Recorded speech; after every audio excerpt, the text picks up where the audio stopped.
సుధీర్ గారు, మీరు కొన్ని షోస్ లో పాటలు పాడారు కదా, పాప మా చిట్టి తల్లి కోసం ఏదైనా పాడడానికి ట్రై చేయండి. నా కోసం పాడుతుందేమమ్మా. అలల కడలి తనదిలే, ఆ వర్షమే తనదిలే, ఈ వెన్నెల తనదిలే, నా చిట్టి ఎప్పుడు నాదే. సచ్ ఏ మల్టీ టాలెంట్, ఎంత బాగా పాడావు. నా అమ్మ నీవేలే, నీ బొమ్మ నేనేలే, రివ్వంటూ పై పైకే ఎగిరిపోదా.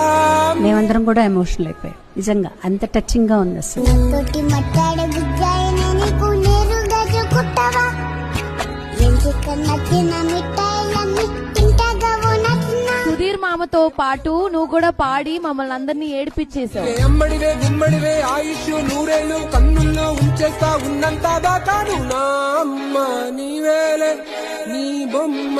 చిన్నప్పుడు ఏం చెప్పేవారంటే పూర్వజన్మ పాపాలు ఈ జన్మలో కూడా వస్తాయని చెప్పాను. ఇప్పుడు ఏమంటున్నారు అంటే లేదు, ఏ జన్మలో చేసిన పాపం ఆ జన్మలోనే వాళ్ళు అనుభవిస్తారు.